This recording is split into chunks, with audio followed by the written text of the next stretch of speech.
દેવર્ષિ નારદજી જેમ આમનો ભ્રમ ભાંગે છે એમ આખું ભાગવત આપણા ભ્રમ ભાંગવા માટે જ છે અને બ્રહ્મમાં ભેળવવા માટે છે. આખા શ્રીમદ ભાગવતનું કાર્ય છે એ છે.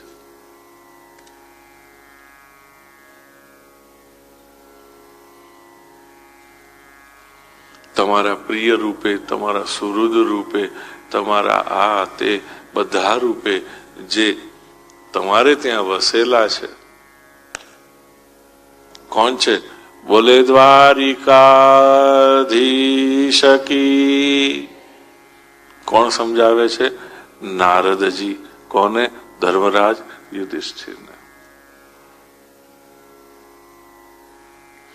સત્ય, દયા, તપ, શૌચ, શમ, દમ, તિતિક્ષા, આર્જવ, સંતોષ, સમદ્રષ્ટિ, ગ્રામ્ય હો, પરમેશ નહીં વગેરે 32 પ્રકારના ધર્મો બતાવ્યા છે.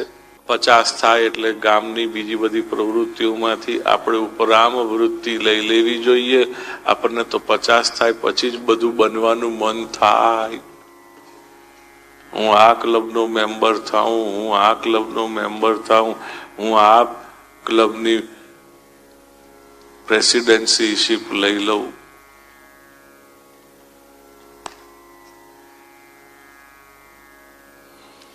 સ્ત્રીઓનો ધર્મ સમજાવતા કહ્યું છે કે સ્ત્રીણામ ચ પતિદેવાનામ તત્શુશ્રુષાનુકૂલતા તદબંધુષ્વનુવૃત્તિશ્ચ નિત્યમ તદ્વ્રત ધારણમ. સ્ત્રીઓનો ધર્મ બતાવ્યો છે, મનુષ્યનો જીવનો ધર્મ બતાવ્યો છે, રાજાનો ધર્મ બતાવ્યો છે. બધાના ધર્મ બતાવતા છેલ્લે કહે છે કે આશ્રમ પ્રમાણે વિશેષ અને